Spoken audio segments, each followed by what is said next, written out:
O texto que eu quero trabalhar com vocês esta manhã está na primeira carta escrita por Pedro. Primeira carta de Pedro, capítulo 2, a partir do verso 4. E talvez tenha um pouco a ver com esse momento que a gente passou aqui essa semana, pensando no templo, na reforma, no prédio. Então, eu acho que vale a pena a gente trabalhar um pouquinho essa ideia do templo vivo que somos nós.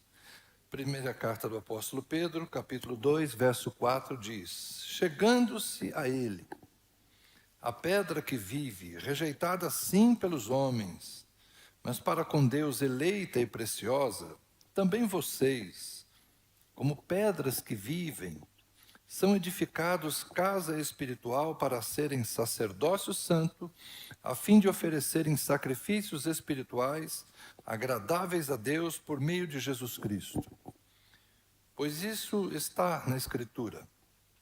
Eis que ponho em Sião uma pedra angular, eleita e preciosa, e quem nela crer não será envergonhado. Portanto, para vocês, os que creem, esta pedra é preciosa, mas para os descrentes, a pedra que os construtores rejeitaram, esta veio a ser a pedra angular e pedra de tropeço e rocha de ofensa. São estes os que tropeçam na palavra, sendo desobedientes, para o que também foram destinados. Esses são aqueles versículos difíceis da Bíblia. Esse é um deles. Vocês, porém, são geração eleita, sacerdócio real, nação santa, povo de propriedade exclusiva de Deus, a fim de proclamar as virtudes daquele que o chamou das trevas para a sua maravilhosa luz. Antes, vocês nem eram povo, mas agora são povo de Deus. Antes, não tinham alcançado misericórdia, mas agora alcançaram misericórdia. Oremos. Senhor, te damos graças por esta manhã, por estarmos reunidos, por congregarmos ao redor de Jesus Cristo, nosso Senhor e Salvador, e podermos aqui expressar a nossa fé, a nossa gratidão, o nosso louvor, também trazermos ao Senhor as nossas súplicas, as nossas preces, apresentarmos ao Senhor as nossas preocupações e ansiedades. Obrigado, Senhor, porque este lugar e este momento é de fato uma dádiva do Senhor para nosso crescimento espiritual. E pedimos que, da mesma forma, o Senhor nos abençoe agora quando compartilhamos a Tua palavra, que ela possa ser frutífera e abençoadora a todos nós esta manhã. Amém. Graças a Deus. Há 3 elementos que eu gostaria de destacar aqui nesse texto. O apóstolo Pedro escreve a sua carta aos cristãos que estavam espalhados numa região que hoje seria a Turquia. Eram majoritariamente judeus. A gente sabe que as comunidades com quem Pedro tratava tinha muitos judeus. Mas também havia entre eles não-judeus.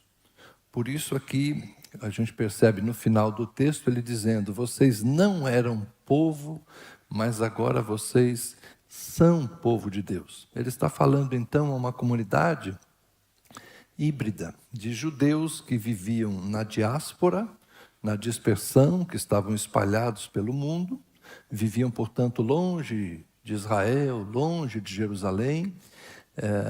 Ao mesmo tempo que eles eram judeus, etnicamente falando, mas eles estavam longe da sua pátria.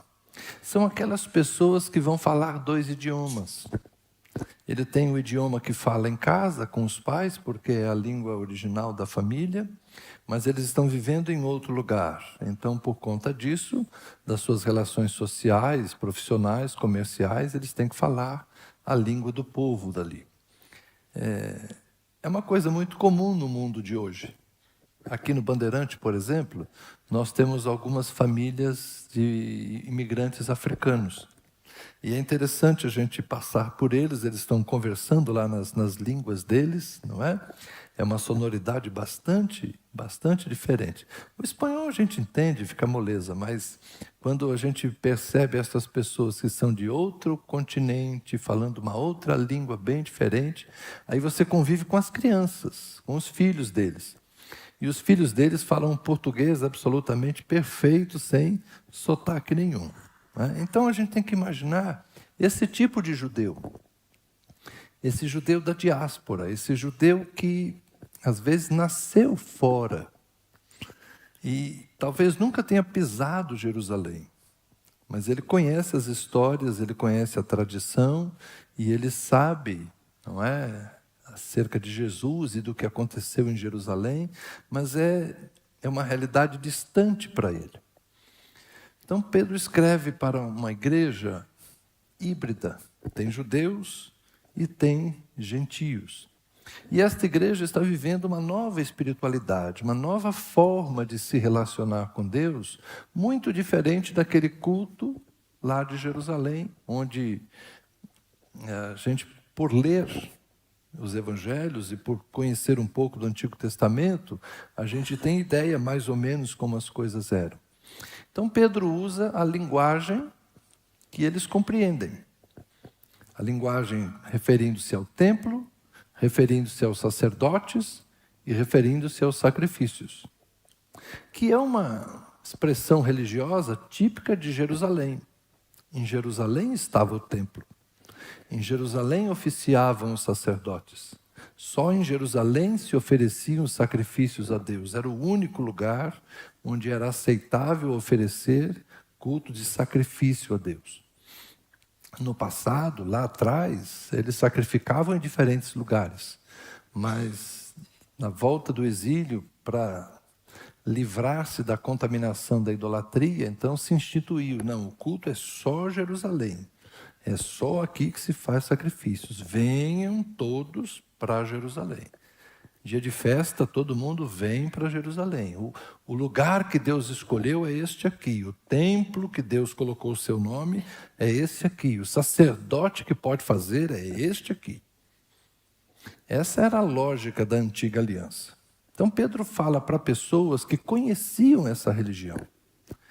Talvez tenham sido criadas nela ou não, mais ou menos. Talvez tenham vindo a Jerusalém alguma vez ou não, mas eles conheciam a lei, conheciam as escrituras. E outros eram gentios, não judeus de nascimento, mas boa parte deles também era simpático ou se aproximou da religião dos judeus. Por isso aparecem os tementes a Deus. Já expliquei isso para vocês, lá em Atos, vira e mexe aparece essa expressão. Tal pessoa era temente a Deus, ou seja, era gentio, mas se aproximou da religião dos judeus. Então é para essas pessoas que Pedro escreve. E eu diria que isso tem a ver também conosco. Né? Nós somos como eles, alguém que está muito longe de Jerusalém. Aliás, a Jerusalém dos dias de Jesus já não existe mais. O pessoal faz turismo lá e vê algumas coisas, deve ter sido aqui, foi por aqui, passou ali. Mas aquela liturgia, aquele rito que se fazia naquela época não existe mais. Se você quiser ver alguma coisa próxima disso, é melhor você ir lá no Brás, em São Paulo, vai lá no Templo de Salomão, da Universal, que você vai estar mais perto do que se você for a Jerusalém, não é? Simbolicamente falando, está mais fácil enxergar o templo lá dos dias de Jesus, ali no Brás, do que você ir a Jerusalém. Se você for a Jerusalém, você vai ver uma mesquita muçulmana. Mas ali no Brás você vai ver uma imitação paraguaia do templo de Jerusalém. É mais ou menos isso. Eu já fui lá, então eu sei o que eu estou falando. Bom, então, mas o que Pedro está nos ensinando aqui? Ele está nos ensinando de uma espiritualidade que não se desenvolve a partir de um lugar. Chegando-se a ele, Jesus, que é a pedra viva, vocês, como pedras vivas, são edificados casa espiritual. Esse adjetivo é que é interessante. Somos edificados uma casa espiritual. Então não é mais um templo físico, tempo e espaço, né? Não é mais um lugar onde você possa ir. É algo do que você faz parte. Nós somos uma casa espiritual. E eu creio que nós também precisamos reforçar a ideia de que não é que cada um de nós individualmente é um templo. Porque talvez essa tenha sido uma perversão sutil que nós começamos a falar com muita naturalidade, e eu acho que nós erramos na medida. Quando começamos a dizer, você é um templo, quando eu individualizo, nós teríamos aqui então uma centena de templos. Na verdade, todos nós reunidos formamos um único templo. Eu muitas vezes ao longo da minha vida ouvi na juventude e depois falei, nós somos templo, você é templo, eu sou templo. Sim, muitas vezes eu aqui mesmo falei isso. Mas eu tenho repensado esta ideia. Então não é que eu sou um templo. Pedro está usando aqui uma ideia de coletividade. Vocês, como pedras vivas, são um templo, uma casa espiritual. Então é a soma de nós todos que forma este templo. Eu posso até dizer que enquanto uma comunidade local, nós somos uma expressão desse templo do Espírito Santo quando estamos aqui reunidos, sim. Mas eu gosto de estender um pouco mais essa ideia. Eu gosto de pensar que aqui no Núcleo Bandeirante nós temos muitas igrejas reunidas agora pela manhã. E todos nós que estamos nesses muitos lugares reunidos somos um templo. Mas agora também nós temos um pessoal que está do outro lado dessas lentes lá e estão conosco na mesma fé, na mesma oração, na mesma adoração. Então não é uma questão de onde a gente está, mas na verdade de quem nós somos, de como nos identificamos. E onde é a nossa convergência? A nossa convergência não tem a ver com a geografia. A nossa convergência tem a ver com uma casa espiritual que é edificada sobre a rocha, a pedra preciosa, a pedra angular, que é Jesus. Então, todos aqueles que estão postos em Jesus formam essa imensa casa espiritual que está erguida em toda a terra. De modo que quando a Milka vem aqui e pede que nós oremos pelos nossos irmãos que estão sofrendo perseguição, é porque uma parte deste templo, casa espiritual do Senhor, está como uma janela sendo alvejada por aí. E ela é parte de nós. Nós oramos por eles não como alguém que está longe, mas nós oramos por eles como alguém que fazem parte do mesmo povo, do mesmo ajuntamento, e metaforicamente falando, somos parte do mesmo templo. Então nós somos uma casa espiritual. Não dá para você mensurar nos aspectos físicos, geográficos, vamos contar onde está o templo do Senhor. Onde houver alguém cuja vida está alicerçada em Jesus, onde houver alguém que partilha a mesma fé, que partilha o mesmo amor, que crê como nós cremos, que serve ao Senhor como nós servimos, ali está o templo, ali está a casa do Senhor. Ao mesmo tempo que isso é bonito da gente pensar, nos responsabiliza, nos identifica com algo que é muito maior do que nós, mas também nos responsabiliza, porque nós somos parte desse todo. Então, eu e você, enquanto parte desse templo, devemos nos santificar, devemos nos lembrar que somos, sim, habitação do Senhor. Deus está no meio de nós. E é interessante que Pedro usa a segunda metáfora acerca do sacerdócio. Nós somos edificados uma casa espiritual para sermos sacerdócio santo. Então ele usa aquilo que no templo era comum. Um templo sem sacerdote não faz muito sentido. Eu e Tânia fomos em 22 a Portugal. E a gente andou em algumas cidades. Uma hora a Tânia falou para mim assim: eu não aguento mais entrar nessas igrejas velhas. Que eu sou curioso, né? Eu gosto de entrar nas igrejas. E tem uma hora que a gente estava em Coimbra e era uma ladeira, uma subida bem íngreme. O pessoal falou: lá em cima tem um templo, tal. E eu subi todo animado para ver. E a Tânia chegou lá em cima e falou: poxa, é outra coisa igual, né? Tá? Aí foi aí que ela expressou seu enfado, né? Estou aqui, subi tudo isso para ver isso aqui. É só isso, né? Mas por quê? É só um museu. Não tinha culto, não tinha oração, não tinha rito, não tinha sacerdote, não estava rolando nenhuma missa, era só um lugar para você pagar 5 euros ou 2 euros, depende do lugar, e olhar os altares, olhar algumas imagens, olhar alguns vitrais, um batistério antigo, enfim.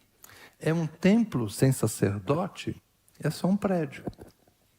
Um templo sem sacerdote é só um prédio. O importante é o sacerdote estar oficiando. Então Pedro fala que nós somos templos, sim, mas nós também somos sacerdotes. E essa é uma ideia importante na Reforma Protestante, porque lá em 1517, quando Lutero, Calvino e outros começaram a discutir a mudança que era necessária na igreja, eles pensavam na estrutura da igreja romana, que tem toda uma hierarquia, onde o sacerdote é muito importante. No rito romano, o povo participa da hóstia, do pão, mas só o sacerdote bebe o vinho. Tem aquela questão do altar, de subir no altar. Não é qualquer pessoa que sobe no altar. Há uma valorização do clero. Isso já foi um pouco diminuído no que era em relação ao passado. Não é? Mas no rito romano, o clero ocupa essa mesma posição que o antigo sacerdote hebreu. Ele não estava no céu, mas também não é parte do povo. Ele está no meio do caminho. O sacerdote hebreu, da época da antiga aliança, ele faz essa ponte, ele escuta o pecado do povo, mas leva o sangue do sacrifício até o altar. Então ele está na presença de Deus representando o povo, e está na presença do povo representando Deus. A função do sacerdote é a mediação. Então, durante muitos séculos, a Igreja Romana preserva essa ideia da mediação. Então, o clero faz esse papel de mediador. Pedro aqui nos sugere que todos somos sacerdotes. E essa aí é a sacada, né, da Reforma Protestante. É modificar um pouco essa estrutura. Espera aí, agora todos nós podemos chegar a Deus por meio de Jesus Cristo. É por isso que nós não temos confessionário numa igreja evangélica. A gente confessa o pecado diretamente a Deus. E se a gente pecou contra o irmão, a gente vai lá e confessa o pecado para o irmão. E se às vezes, falando com Deus, a gente ainda se sente um pouco necessitado de conversar com alguém, a gente escolhe um irmão maduro na fé que possa nos escutar a confissão e que possa nos ajudar. Mas não tem que ser necessariamente um clérigo. Pode ser qualquer pessoa. Porque todos nós podemos exercer essa função sacerdotal. É por isso que nas nossas casas nós abençoamos os nossos filhos. E também os nossos filhos nos abençoam e oram por nós. Não existe uma ideia de que eu sou mais e você é menos. Não, todos nós somos sacerdotes. Isso é bonito de se falar. E é uma grande responsabilidade também. Quando eu digo que sou um sacerdote na presença de Deus, eu sou responsável por mim mesmo, mas eu também sou responsável por meus irmãos, sou responsável pela minha casa. Eu exerço uma função sacerdotal na minha casa. E quantas vezes, no lar, é só um que é mais religioso, É um só que tem o hábito de orar. É bonito, né, quando a gente fala assim dos casais que oram juntos, acordam de manhã e oram juntos na mesa. Gente, eu não sei se eu vou frustrar vocês, né? Mas eu e Tânia não somos nada assim. Né? Eu acordo num horário, ela acorda em outro. Eu tenho um rito, os meus ritos devocionais são meus, ela tem os dela, não é? Ela é mais dedicada do que eu em muitas coisas. Nós não tínhamos com os nossos filhos esses negócios de fazer culto doméstico.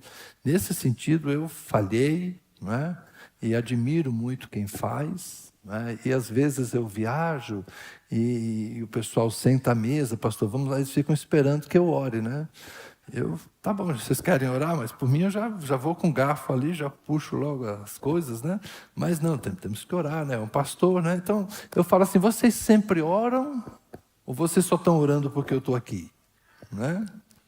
Porque eu só vou orar agora porque... Então, essas coisas, né, de alguns, esses negócios do sacerdote, então é porque a gente na mesa, a gente ora, tal. Tem um lado bonito, eu acho que essas coisas todas são pedagógicas, são bonitas. Quando a gente tem essa disciplina, tem muito a ver com a casa que a gente vem, não é? Mas tem muitas famílias aqui, e talvez a maioria, em que um é crente, o outro não. E o crente não pode impor o seu rito aos outros.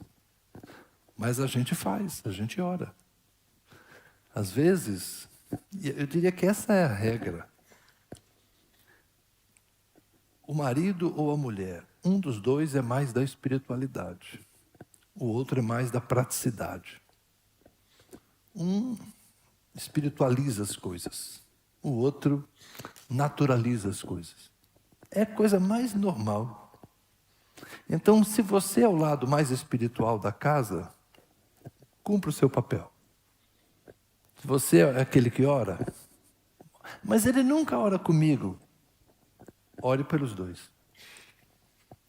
Mas ela não lê a Bíblia, eu quero estudar a Bíblia com ela não quer estudar a Bíblia. Eu falo, estuda pelos dois. Não se incomode se você é mais sacerdote na sua casa do que a outra metade da família. Se os seus filhos não desenvolveram ainda a mesma espiritualidade, se dois dos seus filhos se comportam diferentes, estas coisas são absolutamente normais. Mas cada um de nós deve ter consciência que somos sim sacerdotes. Temos livre acesso a Deus. Uns de nós são mais voluntariosos na espiritualidade, manifestam mais a sua espiritualidade. Outros de nós são mais reservados, outros de nós são mais contidos. Uns de nós gostam de orar em voz alta, outros gostam de orar em pensamento. E você nunca sabe quem é que está orando mais de verdade. Às vezes Deus olha do céu e fala assim, então, esse que fala da boca para fora, eu escuto tudo o que ele fala. Mas sei que muito do que ele fala são só palavras, aquilo que Jesus disse, né? Vãs repetições. E aquele outro que ora em pensamento, fala muito pouco, mas ele fala sempre com sinceridade. Deus é que sabe qual de nós, de fato, é mais espiritual. Então, essa função do sacerdote que nós exercemos, ela é uma dádiva de Deus. E ela é uma responsabilidade. Ser sacerdote, sim, é fazer essa ponte entre o povo e Deus. Então, seja um sacerdote no seu lar. Eu aqui não digo que o marido é o sacerdote da família. Eu creio que na família sempre tem um que cumpre melhor esse papel. Às vezes é a mulher, às vezes é o homem, às vezes é pai, às vezes é mãe, às vezes é a avó. Viu, vovós? Às vezes são vocês, avós, que estão ainda cumprindo o papel sacerdotal. Enquanto vocês estiverem na ativa, é de vocês mesmos. Quando vocês passarem, Deus, por graça, misericórdia e amor a vocês, vai cutucar alguém que assume esse papel. Mas muitas vezes, aquela figura da avó de oração é sim o esteio da família. Então, cumpra o seu papel, se é assim que Deus te chamou para ser. Mas seja sacerdote no seu trabalho, seja sacerdote onde quer que você esteja. Cada um de nós deve compreender que representamos o Senhor e que o Senhor está conosco. E por fim, Pedro fala também de sacrifícios espirituais. Nós somos uma casa espiritual para exercermos um sacerdócio santo, a fim de oferecermos sacrifícios espirituais agradáveis a Deus. O que é sacrifício espiritual? Ele está contrapondo com o sacrifício concreto daqueles dias. Pedro escreve aqui perto dos anos 60, Jerusalém ainda estava lá em pleno funcionamento, e havia em Jerusalém o sacrifício de animais. Pedro está dizendo, nós oferecemos sacrifícios espirituais. Nós não matamos animais. O autor de Hebreus vai escrever depois, mais tarde, que o sacrifício perfeito já foi feito. Então não há necessidade de matarmos cordeiros, touros, bodes, não há necessidade disso. Mas existe ainda um sacrifício. Que sacrifício é o sacrifício espiritual? O que seria isso? Tem certas igrejas que é dinheiro, né? Tem certas igrejas que eles vão ensinar que o sacrifício é dinheiro, dê o seu melhor. E eu não penso assim. Eu penso que o sacrifício espiritual talvez seja um termo aqui bastante amplo. Pedro esteja falando das coisas que a gente faz para Deus, fazendo para o próximo. Eu prefiro sempre imaginar que os discípulos captaram bem o ensino de Jesus. Então, quando Pedro fala de sacrifícios espirituais, nós podemos usar aquela palavra de Jesus dizendo: tive fome, tive sede, estive preso, estive enfermo. Quando fizeste a um destes pequeninos, a mim me fizestes. O valor das obras, o valor do cuidado, o valor do amor, o valor da empatia, o valor da solidariedade, isto é um sacrifício espiritual. Você ajudar, você cuidar, você apoiar, você encorajar, você escutar, você aconselhar, você orar com tudo aquilo que a gente faz por uma pessoa. A pessoa é concreta, está ali do teu lado. Isso que você faz é um sacrifício agradável a Deus. Não precisa matar um animal. Cuida de um ser humano. Matar um animal não acrescenta nada a Deus. Deus, por meio de seus profetas da antiguidade, já dizia: eu não suporto mais o cheiro dos vossos sacrifícios. A fumaça do sacrifício já me incomoda quando chega nas minhas narinas. Eu quero justiça, eu quero misericórdia.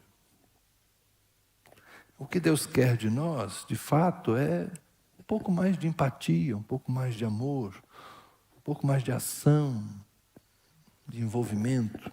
Isso é um sacrifício espiritual. O nosso culto é um sacrifício espiritual. Eu gosto muito de pensar que o culto para nós não devia ser um sacrifício, deveria ser um prazer. Eu, pessoalmente, costumo falar com o pessoal do louvor e para nós que pregamos, assim, olha, as pessoas devem vir à igreja e se sentir felizes, agraciadas. Quando a pessoa fala assim, não, eu vou lá para o culto, porque é o sacrifício que eu faço toda semana, né? O culto não deveria ser um sacrifício, o culto deveria ser um motivo de alegria. Oba, hoje tem culto, que legal, hoje tem igreja. Aquelas crianças que amam o departamento infantil.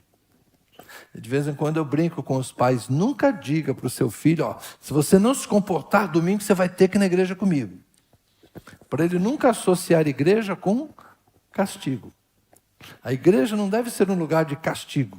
A igreja é um lugar que ele vem para se sentir bem, para ele se divertir, inclusive, gostar de encontrar os amigos. É por isso que eu não me incomodo. Incomodo só um pouquinho, quando as crianças correm para cá, correm para lá, termina o culto aqui, aquele alvoroço dos meninos, né? Eu acho que igreja é um lugar onde as crianças devem se sentir bem, os jovens devem se sentir bem, as famílias devem se encontrar, os amigos devem se encontrar. A gente vem para ficar mais feliz. A gente vem para o culto para chegar mal e sair bem. Não é para chegar bem e sair mal. Não é? Então, mas entenda, por favor, o culto é sim um sacrifício do ponto de vista que você vem se apresentar a Deus. Você comparece com seus irmãos na presença do Senhor, para nos alegrarmos juntos, para chorarmos juntos, para compartilharmos a nossa fé. Então, o culto é também um sacrifício espiritual, sim. O seu período devocional em casa, quando você separa um tempo para estar com Deus, é um sacrifício espiritual. Até aquela manhã que você não sabe exatamente orar, eu não estou muito afim de orar, Senhor, mas eu estou aqui, Senhor. Se o Senhor quer falar alguma coisa comigo, o Senhor fala, e você, às vezes, tocar lá uma música, ou você simplesmente ficar lendo um texto, isso é um sacrifício espiritual. Porque você está nutrindo a sua fé e você está separando um tempo para estar na presença de Deus. Tem hora que vai parecer pura disciplina.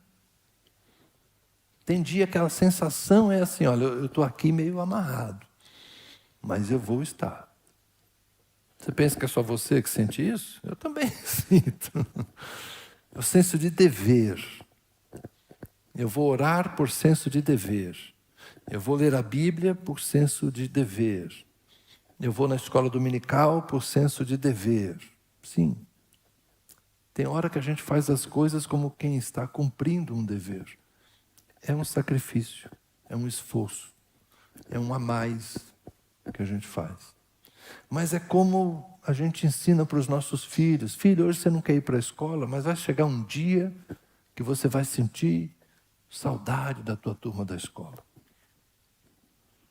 Não é isso que a gente fala para eles? E não é verdade? Eles ficam felizes quando chegam as férias. Mas, dali a pouco, eles estão com vontade de voltar para a escola e encontrar os amigos. Então, os sacrifícios têm muito a ver com isso.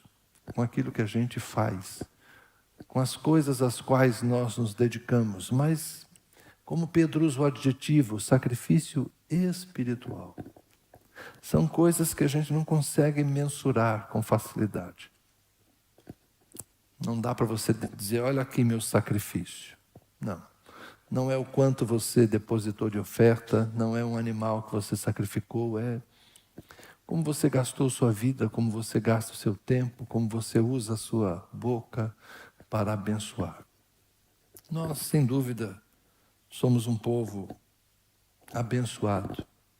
Como Pedro disse, vocês são geração eleita. Vocês são sacerdócio real. Vocês são uma nação santa. Vocês são povo de propriedade exclusiva de Deus. Olha o que nós somos. A fim de proclamar, e agora nos incluo, a fim de proclamarmos as virtudes daquele que nos chamou das trevas para a sua maravilhosa luz. Nós somos isso aqui. Nós somos gente diferente na terra. E Deus tem um propósito para todos nós. Finalizo com essa ideia que de vez em quando eu falo, né? Os coaching vão dizer que Deus tem um propósito para você. Aquela ideia da individualidade. Eu gosto da ideia da coletividade. Deus tem um propósito, um só, para todos nós. Esse propósito de Deus, que é para todos nós, é que nós sejamos esse povo adquirido, essa nação santa, esse sacerdócio real. Deus tem para todos nós vivermos esta manifestação da sua graça, uma vez que fomos transportados da ignorância para o conhecimento das trevas para a luz. O propósito de Deus é que eu e você sejamos parte deste templo, exerçamos o nosso sacerdócio e ofereçamos a Ele sacrifícios agradáveis por meio de Jesus Cristo. É isso aí. Você não é pouca coisa. Você é parte de algo muito maior. E é gente de todo povo, língua, tribo e nação. Vamos ficar em pé, vamos orar?